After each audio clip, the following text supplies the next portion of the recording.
Bien-aimé, il y a eu la Pentecôte ce matin. Cette Pentecôte a commencé la nuit. Je sentais ça chez notre papa. Depuis la nuit. En partant avec le pasteur Boule, je lui ai dit cela.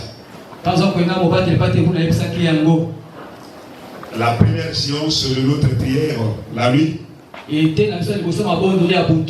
sentais quand papa était en train de prier. Je sentais une force spirituelle qui le poussait vraiment d'aller dans les lieux plus élevés. Et ce matin, cela s'est répété. Voilà pourquoi ce matin vous constatez le résultat du travail qu'on a fait la nuit. C'était à cause de la préparation. Alors bien aimé, ce matin, nous allons parler d'un thème et d'un sujet qui est très important ce matin. Le thème, nous avons regardé le thème annuel. Tous nous connaissons ce thème. Le thème annuel est intitulé Elohim Dieu nous appelle à faire des progrès. Et le sujet de ce matin est intitulé Chasse les Anakim pour posséder Hébron. Oui, chasse les Anak pour posséder Hébron, pardon. Et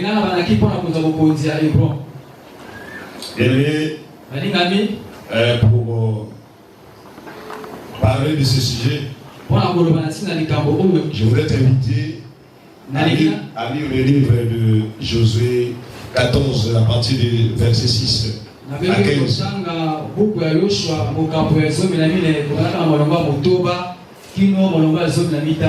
Ils ont la parole de Dieu. Nous allons nous lever tous pour honorer la parole de Dieu. Le verset 6 dit ceci. Les fils de Juda s'approchèrent de Josué à Gilgal. Et Caleb, le fils de Jéphuné, le Kénésien, lui dit: tu sais ce que l'Éternel a décidé à Moïse, l'homme de Dieu, au sujet de moi et au sujet de toi. À Kadès, Barnéa. J'étais âgé de 40 ans lorsque Moïse, serviteur de l'Éternel, m'envoya de Kadès à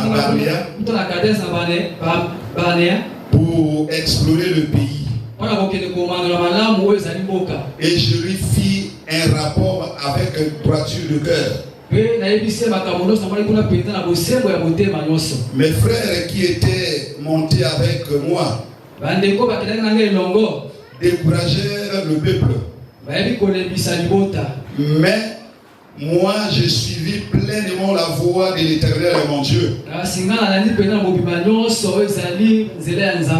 En ce jour-là, Moïse gira en disant: le pays que ton pied a foulé sera ton héritage à perpétuité pour toi et pour tes enfants, parce que tu as pleinement suivi la voie de l'Éternel mon Dieu. Maintenant, voici l'Éternel m'a fait vivre Comme il a dit, il y a 45 ans que l'Éternel parlait ici à Moïse. Lorsque Israël marcha dans le désert,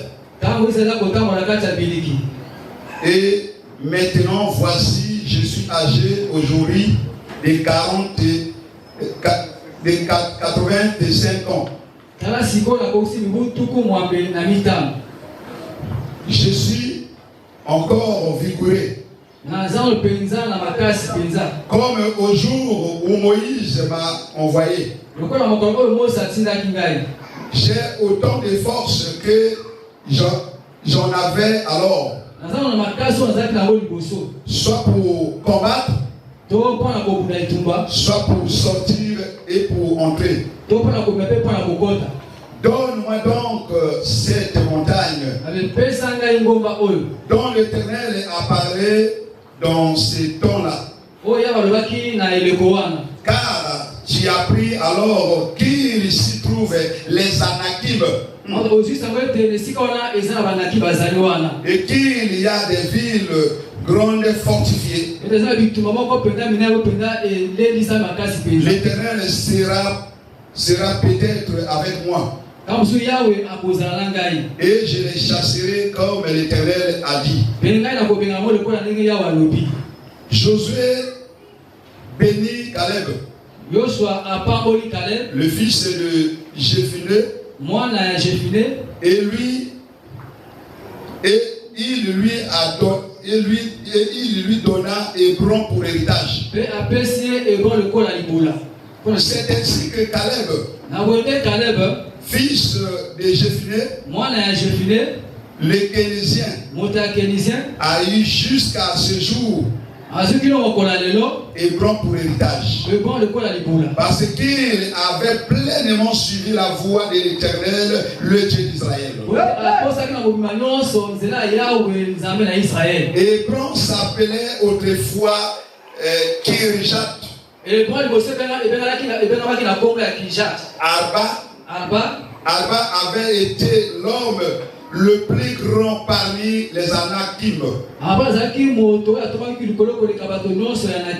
Le pays fut dès lors en repos et sans guerre.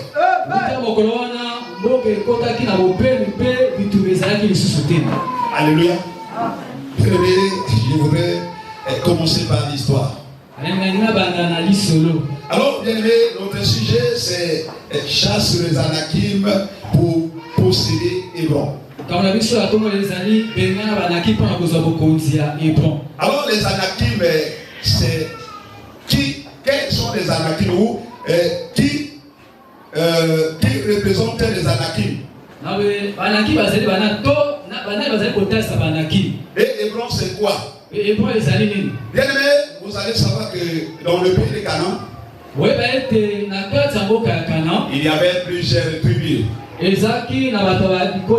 Parmi les habitants qui demeuraient là-bas à Canaan,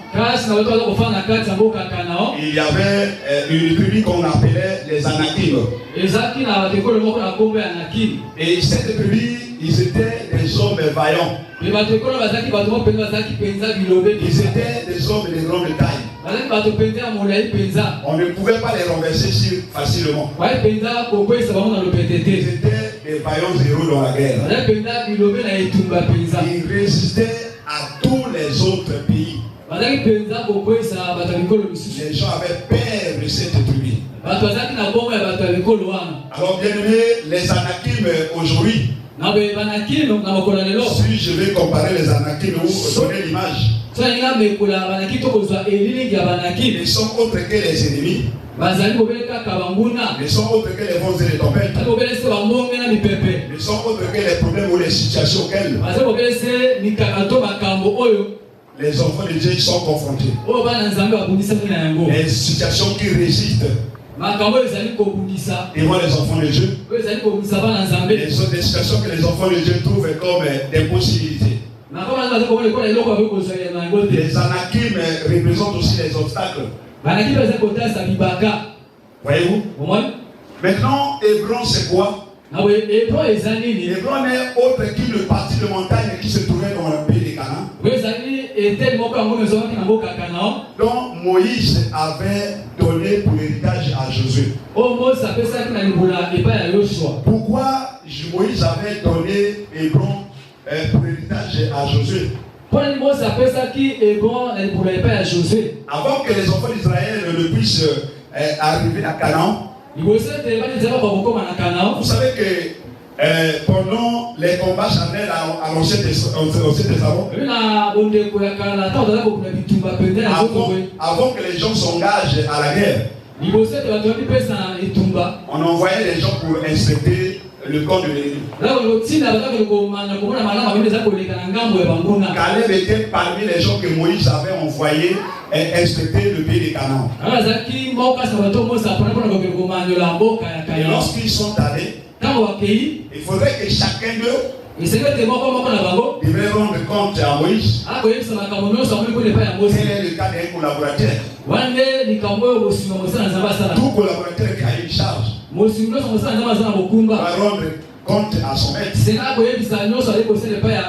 Même ceux qui travaillent à la fonction publique.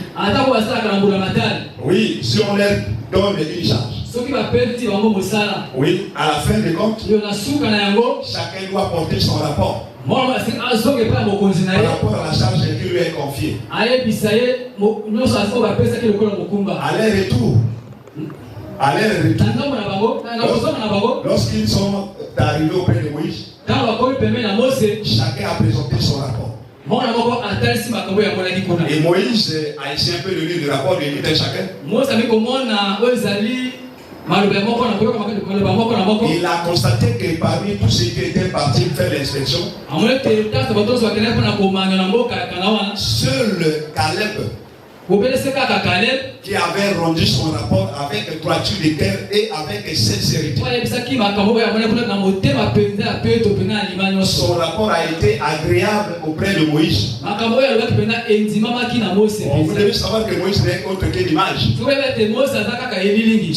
Ça allait être un enfant de Dieu.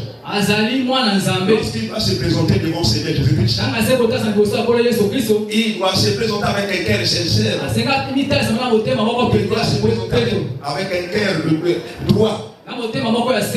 Maintenant, il a dit oui.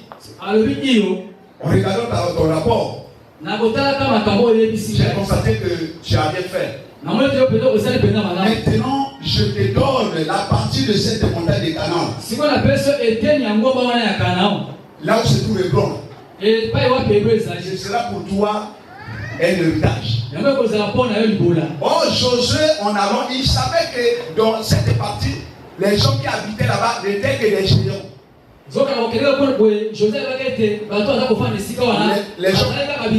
Les gens qui mesuraient la taille comme les Goliaths. Les gens qui mesuraient la taille comme les Abner. Voyez-vous? Donc c'était pas facile que Caleb pouvait aller arracher son héritage si facile.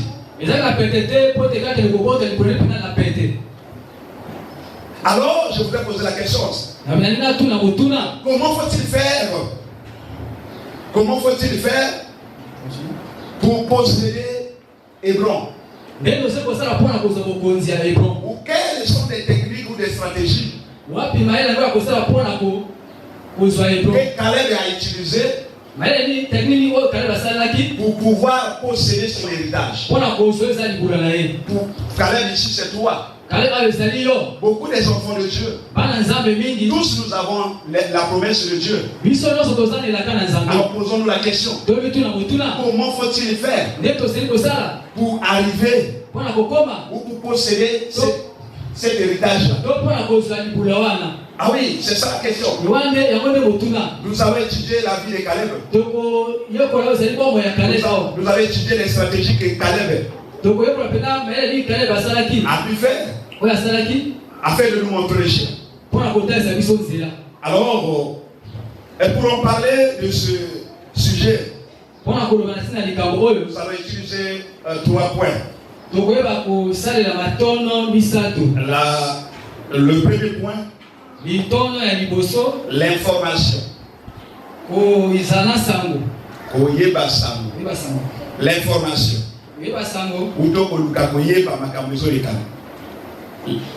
Le deuxième point. Prendre toutes les armes pour aller au combat. Et troisième point. Suivre la voie de l'Éternel.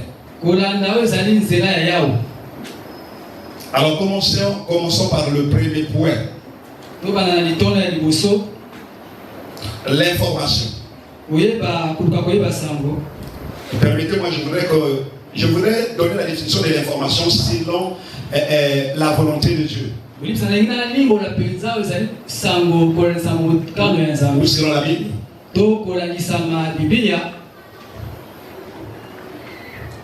Remontons un peu. Prenez seulement le même verset. Josué 14, le verset 6 à 8.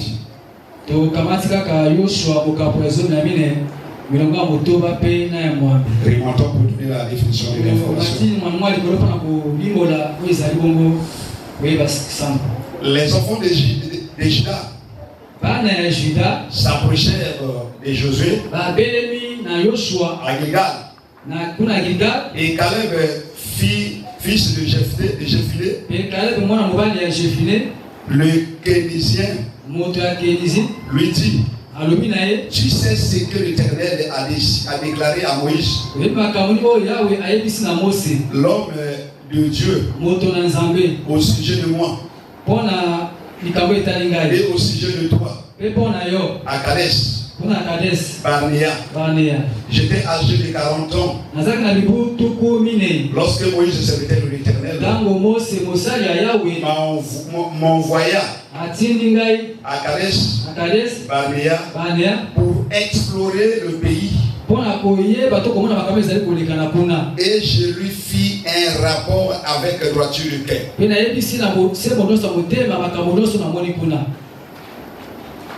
Je voudrais encore vous inviter dans le livre des 2 Chroniques vers le verset 1 à 2.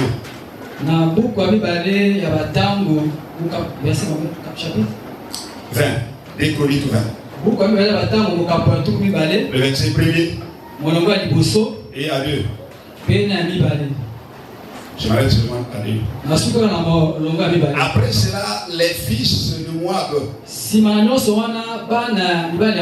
et les fils d'Ammon, avec eux des Moabites, marchèrent contre Josaphat pour lui faire la guerre. Suivez le verset 2. On vint informer Josaphat en lui disant: une multitude nombreuse s'avance contre toi depuis l'autre côté de la mer, depuis la Syrie, et ils sont à Atachon, Tamar, qui est à Engedi. Alors, bien aimé, en lisant ces 2 versets, l'information selon le Seigneur Jésus-Christ n'est qu'un moyen de communication auquel Dieu donne les avertissements, les orientations et les directives. Les enfants de Dieu peuvent recevoir les informations à travers les visions, à travers les songes, à travers une prédication, à travers un enseignement, à travers une exhortation. Voyez-vous? Donc, Moïse, les enfants de Caleb, étant partis à Cana, il avait exploré le pays. Il connaissait très bien le pays. Il ne pouvait pas aller attaquer les Anakim sans pourtant connaître la source. Sans pourtant connaître la source des choses.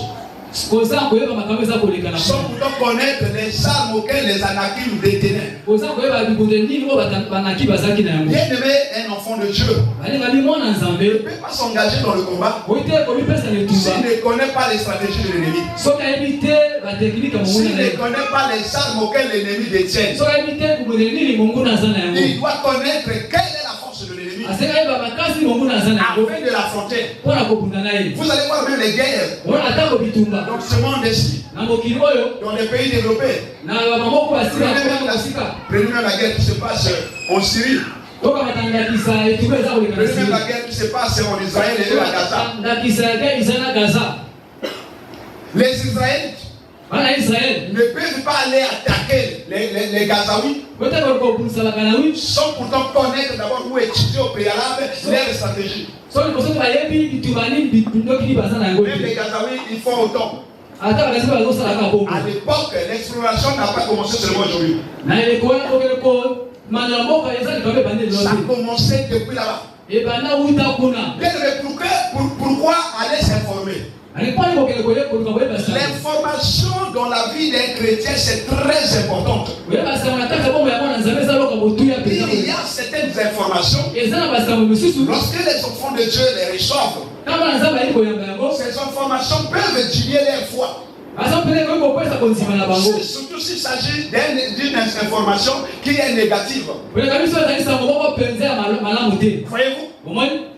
Or, un enfant de Dieu, après avoir été informé, même si l'information est de mauvais, même s'il reçoit une mauvaise information, un enfant de Dieu, il a Dieu. Il ne doit pas se tromper devant l'information. Tant bien que mal, c'est un avertissement que Dieu lui a donné. C'est une orientation que Dieu lui a donnée. C'est une directive que Dieu lui a donnée. Mais lorsque on se laisse influencer par l'information, si elle est assez tellement négative, à des fois nous perdons la foi. À des fois il y a le découragement. À des fois nous tombons dans le désespoir. Lorsqu'un enfant de Dieu tombe dans le désespoir, Dieu tombe dans comment dirais-je perd la foi. Il perd la guerre. Il perd aussi les promesses. Et il ne peut jamais parler ses promesses. Il est dit dans Hébreux 11, le verset 6. Sans la foi, il est impossible d'être agréable. Lorsqu'on perd la foi, Dieu dans son trône, sur son trône, il ne peut rien faire. Dieu n'agit qu'à travers la foi de l'homme. Donc lorsqu'on reçoit l'information, vous allez voir lorsque nous avons lu, permettez-moi s'il vous plaît, dans le livre de Chroniques, vous allez voir, on fait le verset de Chroniques 2, le verset 2. On va informer Josaphat en lui disant, une multitude nombreuse s'avance contre toi. Depuis de l'autre côté de la mer, de la Syrie, et ils sont à Tatson, à Tamar qui est en Gédi. Dans sa frayeur. Donc la première chose, Josaphat a reçu l'information. Il était tombé dans une crainte. La frayeur s'est comparée à Josaphat. Mais quelle a été l'attitude de Josaphat? Sortir, étant un enfant de Dieu, ou sortir de cette frayeur. Continuons le bout qui reste.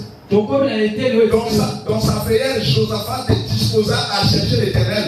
Et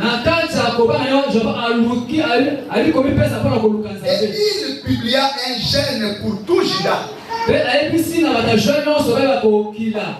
Il y a certaines informations. Lorsqu'on les reçoit, on ne doit pas tarder ne doit pas attendre 2 ou 3 jours, une semaine.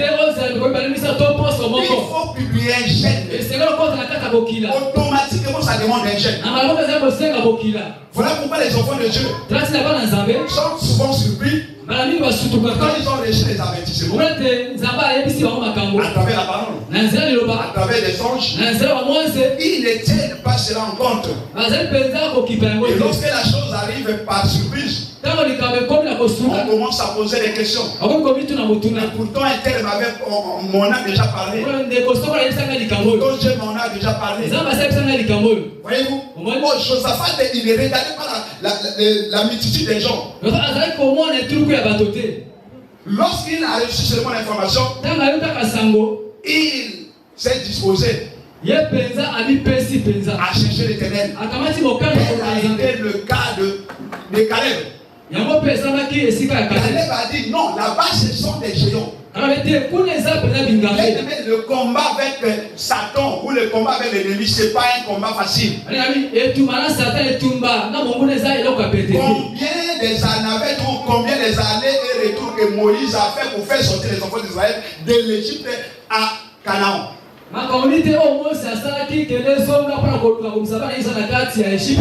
y a eu 10 plaies. Donc c'est-à-dire la première plaie, Satan a pesé, Pharaon a pesé. Il a dit que non, ça pèse pas. Jusqu'au 9e. Il y a certaines situations bien aimées. Pour les affronter, il faudrait que nous ayons la persévérance. Il faudrait que nous allons résister devant cette situation. Nous n'allons pas reculer. Et lorsque vous allez lire le même Exode 3, le verset 19 à 20, Dieu dit à Moïse, je sais que Pharaon ne vous laissera pas partir. Sinon que de ma main puissante, je frapperai les Égyptiens. Ainsi les Égyptiens vous laisseront partir. Il y a certaines situations auxquelles nous sommes en train de traverser. Ces situations perdurent. Ces situations résistent. Mais je voulais te dire que ce n'est pas la fin des choses. Nous avons un Dieu qui est capable de faire tout. Donc l'information est nécessaire pour nous les enfants de Dieu. Il ne faut jamais négliger les informations. Un enfant de Dieu doit prendre en compte toutes les informations. Donc bien que du mal. L'essentiel est que lorsque nous recevons l'information, nous devons faire autant que Josaphat a fait. Nous devons nous engager à prier. Nous devons nous engager à gêner. Voyez-vous? Alors, bien aimé, dans Amos 3, le verset 7. La Bible dit, je ne peux jamais faire quelque chose sans pourtant révéler cela à ses serviteurs. La chose jamais ne peut arriver à un enfant de Dieu. Si cela a été au préalable et si cela Dieu ne l'avait pas averti bien avant. Il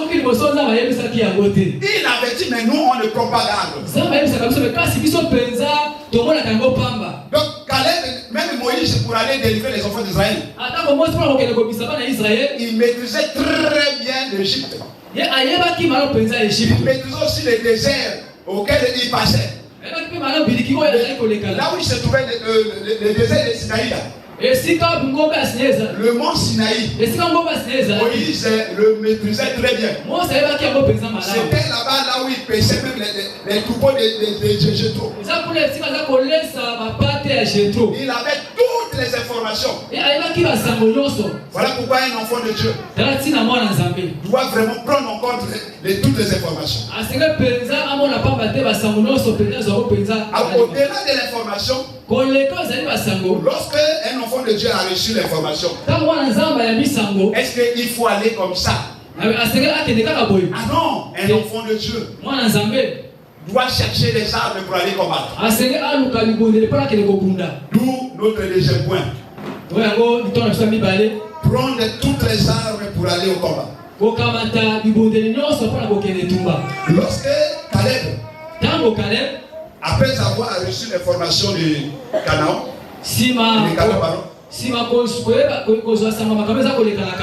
lorsque vous allez lire là-bas, vous allez lire là-bas, on va lire Josué 14, le verset 10 à 12.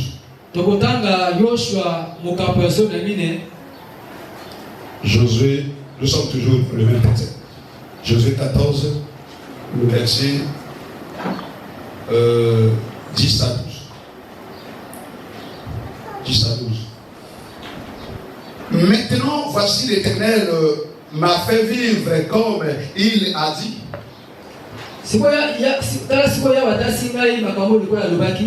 Il y a 45 ans que l'Éternel parlait ainsi à Moïse. Lorsqu'Israël marchait dans le désert. Et maintenant, voici, je suis âgé. Aujourd'hui, des 85 ans.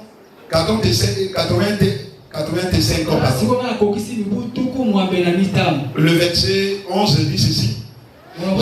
Je suis encore vigoureux. Comme au jour où Moïse m'a envoyé. J'ai autant de la force que j'en avais alors.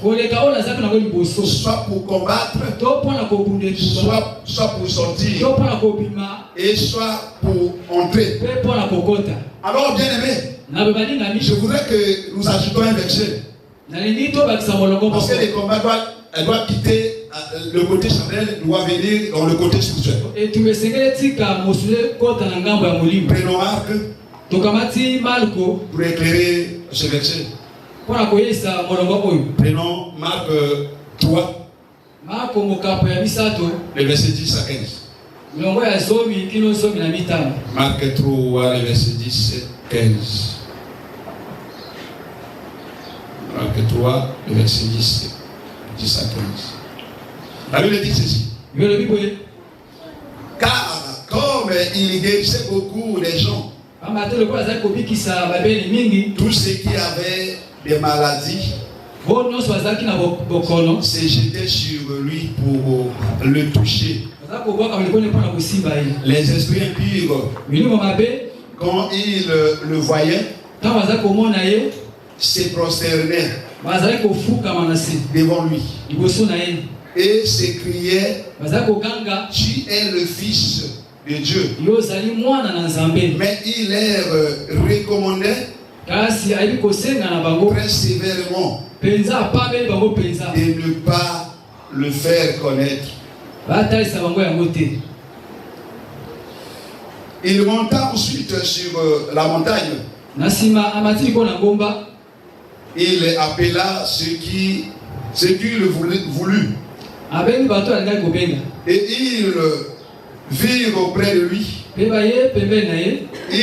en établit 12 pour les avoir avec lui. Et pour les envoyer prêcher avec le pouvoir de chasser les démons. Pour les envoyer à prêcher avec le pouvoir de chasser les démons. Alors, bien aimé, en disant que notre deuxième point, c'est prendre les armes pour combattre. Josué, après avoir reçu l'information, après avoir inspecté le pays de Canaan, il est revenu voir Caleb. Il est revenu voir Josué. Il dit, tu connais la promesse que Moïse m'a faite. Cette promesse émane de l'Éternel. Maintenant j'ai encore de la force. Je peux combattre. Donne-moi quelques hommes je vais combattre pour arracher mon héritage. Bien aimé, vous allez voir que dans l'Ancien Testament, le combat était chargé. Les Israélites prenaient des armes, prenaient des chagrins, prenaient des chars. Quand nous sommes en train de regarder, assister cela aujourd'hui, un tel pays, il fait sortir, je ne sais pas, les armes. Et l'autre pays, il fait sortir aussi ses armes. Et on commence le combat. Mais lorsque nous avons lu dans le livre de Marc 3, les versets 10 à 15, vous allez voir que Seigneur Jésus-Christ, notre maître, étant spirituel, il a changé la technique du combat. La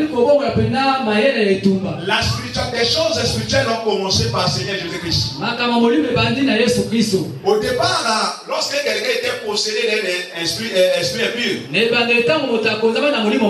on le tuait, on le lapidait. Dieu, dans sa présence, il a compris que s'il permet que cette opération, cette méthode puisse continuer, on va perdre beaucoup de hommes. Or, nous ne devons pas oublier que Dieu avait choisi l'homme comme demeure. Il devrait habiter en homme. Voilà pourquoi lorsque le Seigneur Jésus-Christ est arrivé, il n'a pas permis cette méthode. Lorsque quelqu'un était était possédé d'un esprit impur, on devait le lapider. Jésus-Christ étant spirituel, il savait qu'un jour il devait devenir habiter l'homme. Voilà pourquoi il pouvait que chasser l'esprit qui habite en l'homme, l'esprit impur qui habite en l'homme, et libérer l'homme. Voilà pourquoi les pharisiens l'appelaient Belzéboul. Parce que c'était pour eux, c'était la première pratique. Parce qu'on ne chassait pas les démons. Quel est cet homme qui chasse les démons? S'il n'est pas lui-même le démon. Bon, Jésus-Christ, c'est lui étant spirituel. Il a dit que non, on ne peut pas continuer à faire des choses comme ça. Il est venu pour libérer l'homme. Jésus-Christ est venu nous libérer. Il est venu nous sauver. Jésus-Christ n'est pas venu pour nous faire le mal. Voilà pourquoi on l'appelle le sauveur de l'humanité. Il est le sauveur de ta vie. Il est le sauveur de ta famille. Voyez-vous? C'est lui le prince de la paix. Donc Jésus-Christ, lui, c'est notre maître. Il nous a laissé l'enseignement. Caleb étant parti,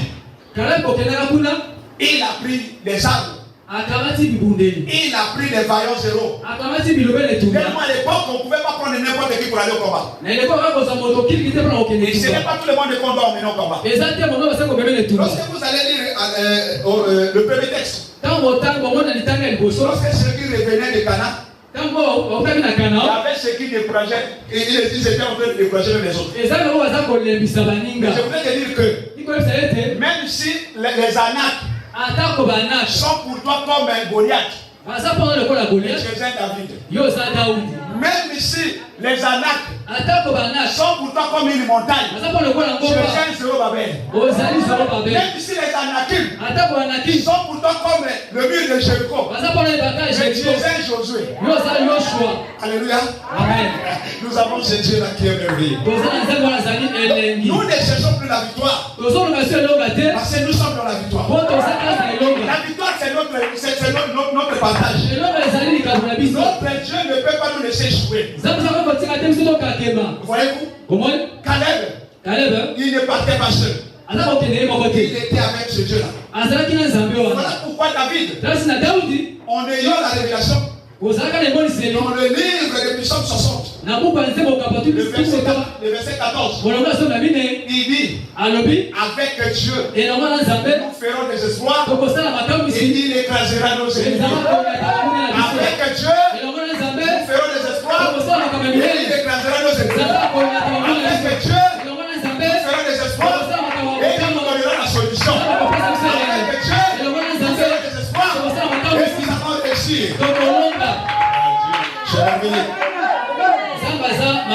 L'échec n'est pas notre nom. L'échec n'est pas notre côté. Un enfant de Dieu, c'est un homme vigoureux. C'est un vainqueur. Caleb étant parti. Oh, là-bas, c'était les armées spirituelles. Alors, la spiritualité a commencé avec Jésus-Christ. Et lorsque vous arrivez dans le livre des Actes des Apôtres, vous allez commencer que la spiritualité a commencé à partir des Actes des Apôtres jusqu'à l'Apocalypse. Les choses ne sont plus spirituelles. Charnel. Pardon, c'est charnel. Et c'est les enfants de Dieu pour aller au combat. Mais ils doivent s'engager comme étant auparavant. Parce qu'ils doivent utiliser des armes charnelles. Parce que le Seigneur Jésus-Christ c'est notre maître. Il ne nous a pas laissé des techniques ou des méthodes pour combattre nos ennemis, pour combattre les voies et tempêtes, pour combattre n'importe quelle situation, pour briser des montagnes, pour chasser les Anakim, chasser Goliath, chasser, pour briser le mur de Jéricho. Alors, je voudrais lire, permettez-moi s'il vous plaît. Alors pour chasser les Anakim, à notre époque, nous allons utiliser les armes spirituelles qui sont citées dans le livre d'Éphésiens. Allons-y là-bas, Éphésiens 6, le verset 11 jusqu'à 18. Les enfants de Dieu doivent être équipés.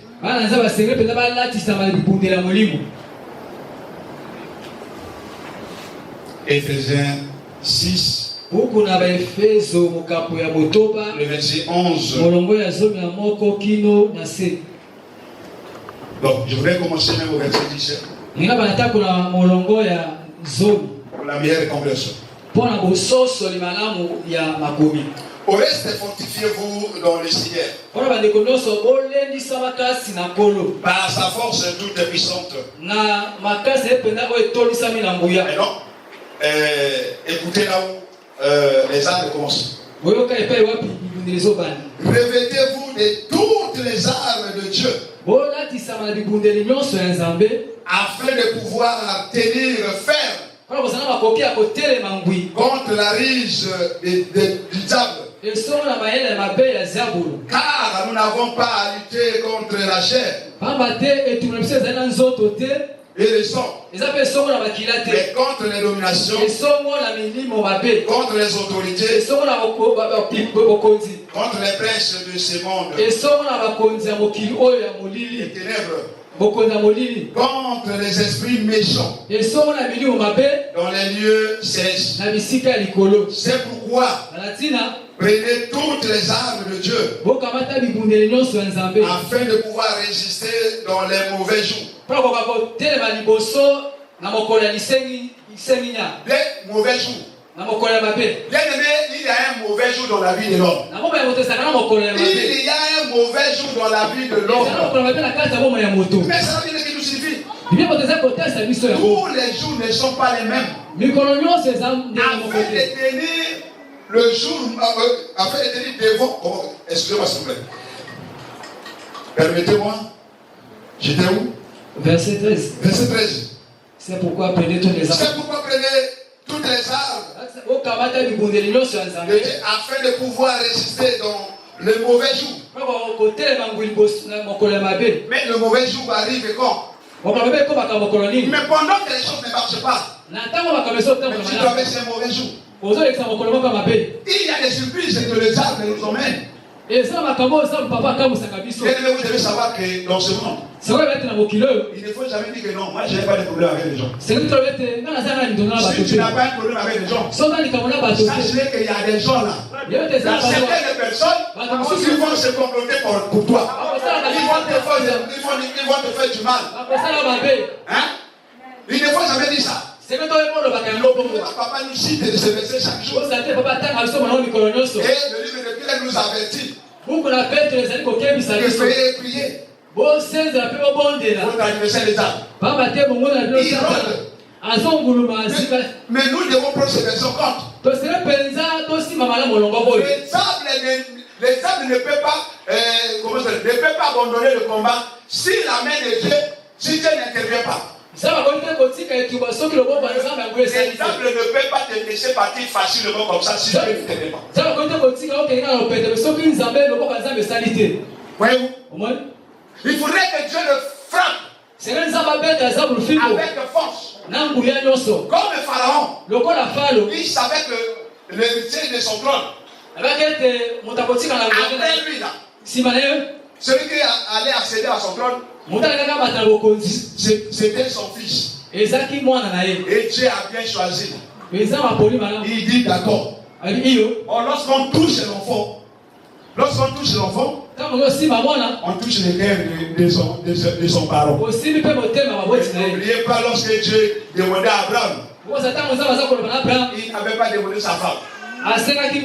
Il avait demandé son fils. Il démontre que le cœur de son père. Voilà pourquoi lorsqu'on a frappé le fils de Pharaon, on a frappé le cœur de Pharaon.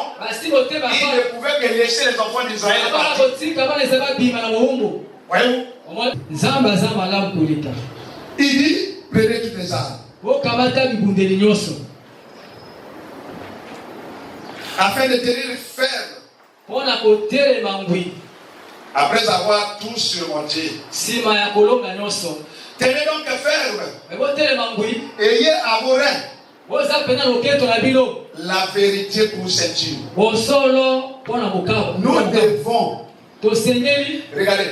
Vous connaissez la ceinture, non? Je crois que tout le monde connaît la ceinture. Tout le monde connaît la ceinture, non? La vérité. Mais c'est parmi nous qui sommes la vérité, les hommes. La vérité doit être pour les enfants de Dieu comme une ceinture. Partout un enfant de Dieu doit placer ses pieds. Il va dire toujours la vérité. Chaque jour, les enfants de Dieu sont en train de mentir. Même lorsqu'on s'approche du Seigneur Jésus-Christ. Mais lorsqu'on s'approche devant les hommes de Dieu, on est en train de faire ce qu'on appelle la surenchère. On essaie un peu d'améliorer un peu les choses. On met un peu de cubes, l'oignon.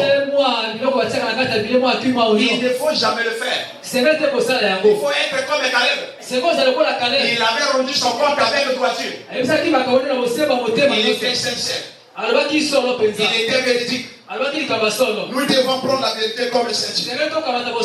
Partout un enfant de Dieu. Il faudrait que c'est la vérité. Soit pour lui comme une ceinture. Revêtez-vous de la grâce et de la justice.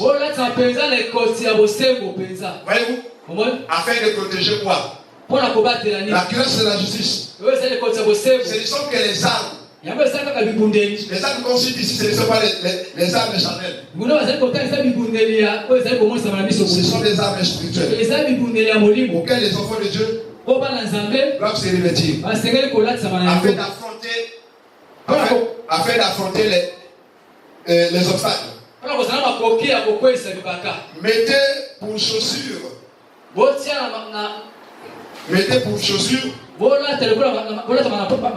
à vos pieds les ailes que donne l'évangile de la paix.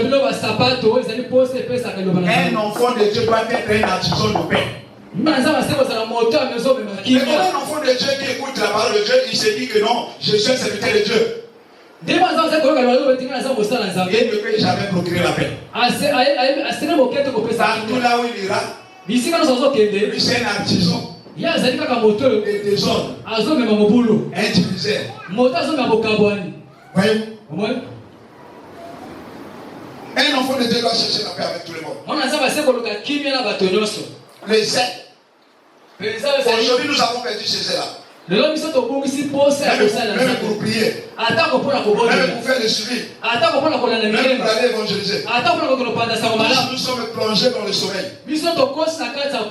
Nous sommes tous plongés dans le sommeil. Le sommeil qui n'est autre que l'image de la distraction. Le sommeil qui n'est autre que l'image du naufrage. Nombreux, nous avons perdu la foi. Voyez-vous?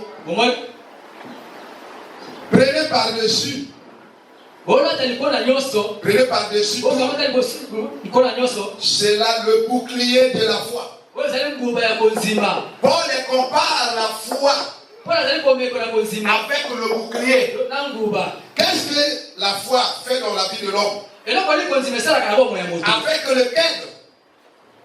Avec lequel c'est la foi. Dans le bouclier. Avec le bouclier là. Avec lequel vous pourrez éteindre tous les traits enflammés du mal. Tout. On n'a pas dit à moitié. Donc il est nécessaire qu'un enfant doit croire au Seigneur Jésus-Christ. Avec la foi, on peut tout avoir. Avec la foi, on vient à bout de tout. Sauf rien. Avec la foi, la foi en fait des miracles. La foi chasse les démons. La foi guérit les malades. La foi produit des miracles. La foi transporte les montagnes. La foi paye à l'existence des choses qui n'existent pas. Voyez-vous? Nous devons avoir l'assurance. Les enfants de Dieu doivent avoir l'assurance. Lorsqu'on vient prier, lorsqu'on veut faire quelque chose, j'ai un projet, j'ai une vision, je vais faire quelque chose, je dois recommander cela à celui qui est. À la fin des choses, je veux croire totalement que la prière que j'ai faite, cette prière est exaucée par mon Père. Je ne vais rien douter. Je vais croire simplement. Même si la chose ne se réalise pas aujourd'hui, mais je sais que demain, la chose va s'accomplir. La Bible dit ceci. Dans le livre d'Ésaïe 14, le verset 24, c'est que Dieu a décidé arrivera. Ce que Dieu a résolu, ça va s'accomplir. Ce que Dieu a résolu pour toi là, ça va s'accomplir. Il suffit que tu aies la foi. Oui, il avait promis à Caleb. Caleb avait pris les armes. Après avoir eu l'information, il était parti au combat. Il avait vaincu les Anakim. Moi également, tu es un enfant de Dieu. Lorsque tu auras la foi, lorsque tu vas mettre ta foi en exergue, tu vas tout vaincre. Tu ne peux pas échouer. Tu ne peux rien échouer dans ta vie. Avec la foi nous emmène au niveau le plus élevé. La foi nous emmène dans le règne de Dieu. Dans le royaume de Dieu. Voyez-vous? Nous allons pouvoir avancer. Donc, lorsque même le sorcier, il prend même le saguet, il prend même le javelot. Mais lorsque le sorcier, il prend même le saguet, le javelot, il est en train de préparer afin de lancer cela parmi tes enfants, dans ta vie, ton mari. Lorsque tu crois là, rien ne va arriver. Rien ne va arriver. La Bible dit, si Dieu est avec moi, ils peuvent me faire des jambes. Ils peuvent me faire des jambes. Le combat n'est pas ton combat. Je sais que tu conseilles de Dieu. Il va combattre à ta place. Pourquoi il pouvait dire à Moïse, non, pourquoi crier? Parle. Les Égyptiens que tu vois aujourd'hui là, vous ne les verrez plus. Dans le silence, l'Éternel était combattant à ta place. Voyez-vous? Et nous devons avoir la confiance en Seigneur Jésus.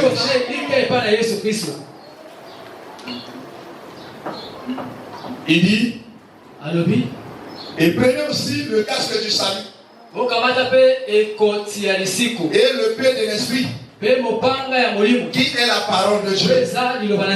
Faites en tout temps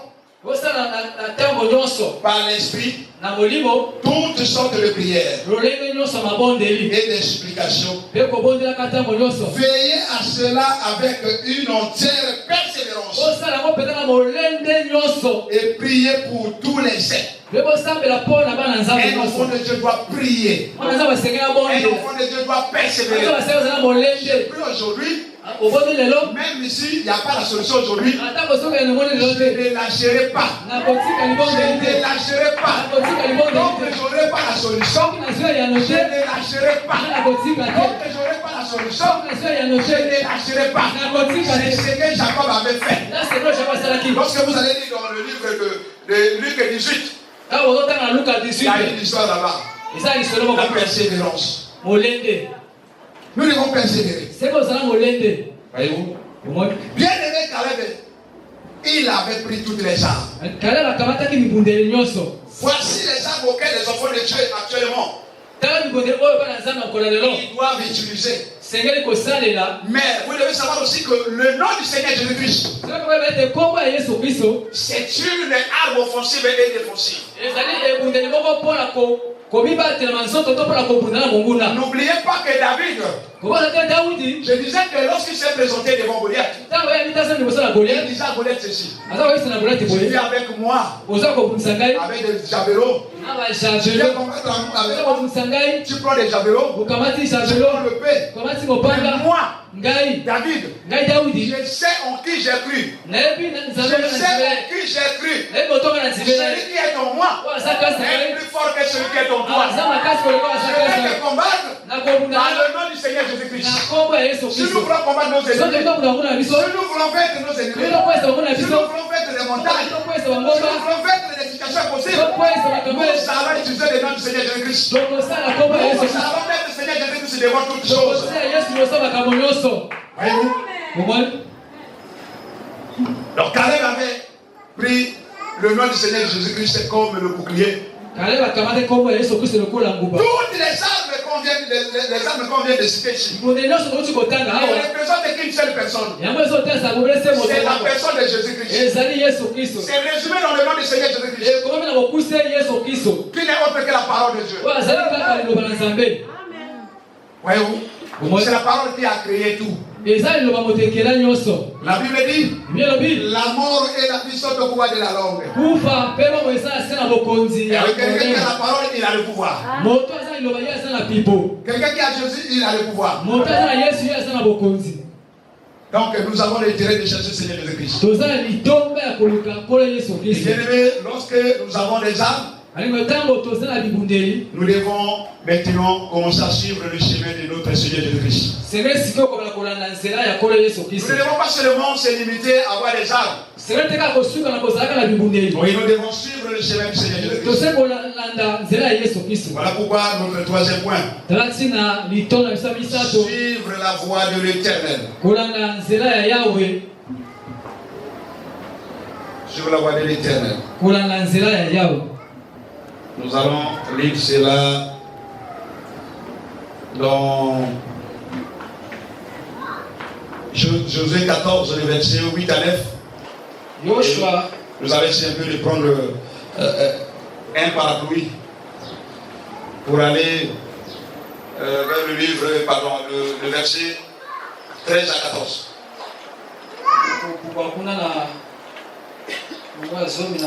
Permettez-moi, s'il vous plaît.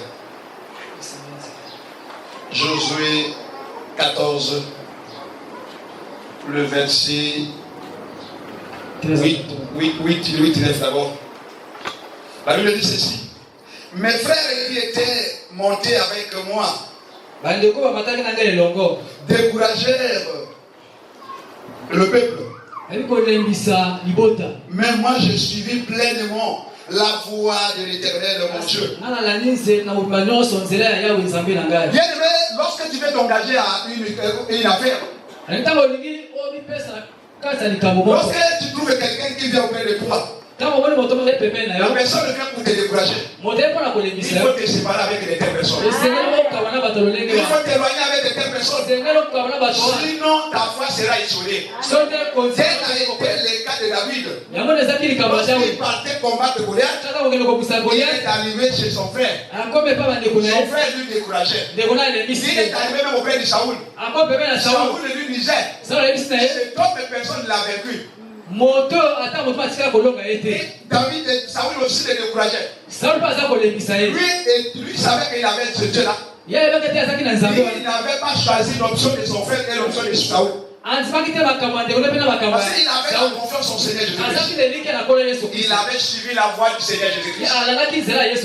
Voilà pourquoi il pouvait vaincre Goliath. Je continue la lecture.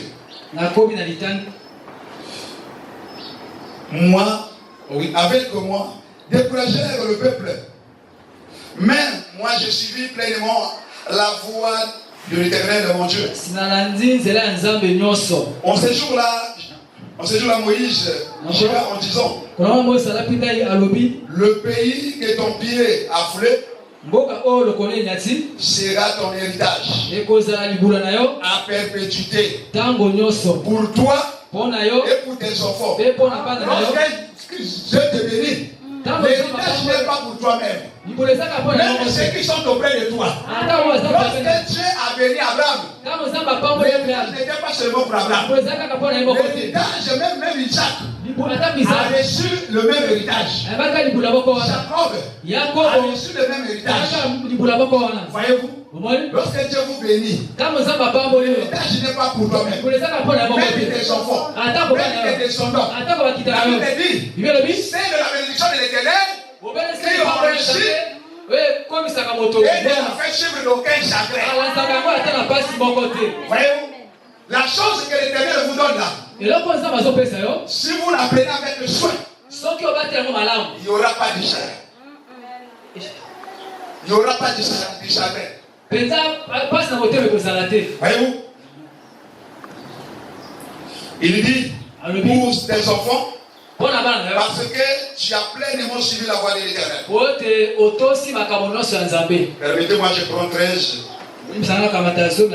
Josué bénit Caleb, le fils de Jephné, et lui donna Hébron pour héritage. C'est ainsi que Caleb, le fils de Jephné, le Kénizien, a eu jusqu'à ce jour Hébron pour héritage. Parce qu'il avait pleinement suivi la voie de l'Éternel, le Dieu d'Israël. Alors bien aimé, je voudrais que nous puissions lire aussi comment suivre l'Éternel. Pour terminer, le livre de Jean 16, le verset 24. Jean 16, le verset 24. Jean 16, le verset 24.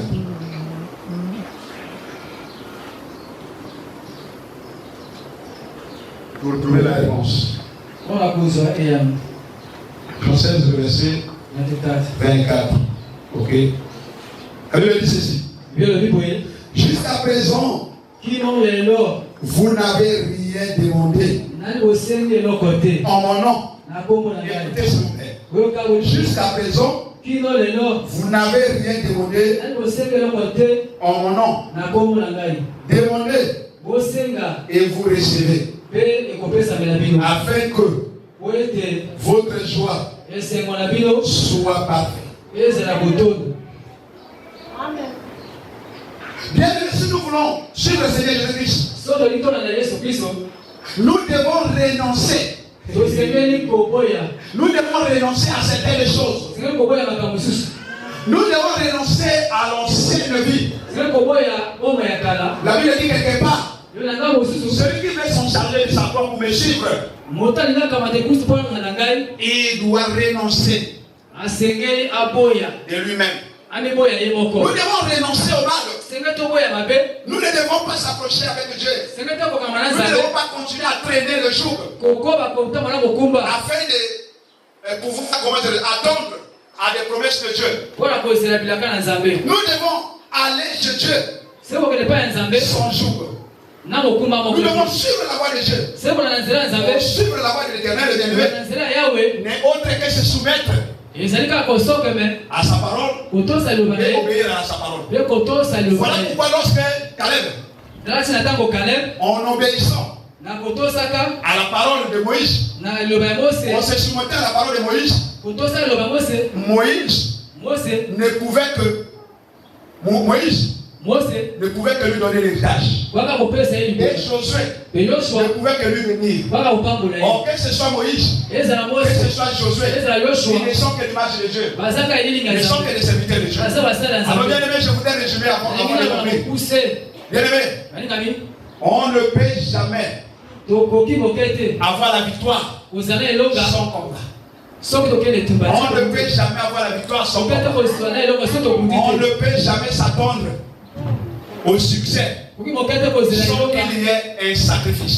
On ne peut jamais s'attendre à la couronne sans pourtant qu'il y ait un prix à payer. Et pour que l'homme garde sa veine à Dieu, on doit le faire passer au fait. Qui n'est autre que le preuve.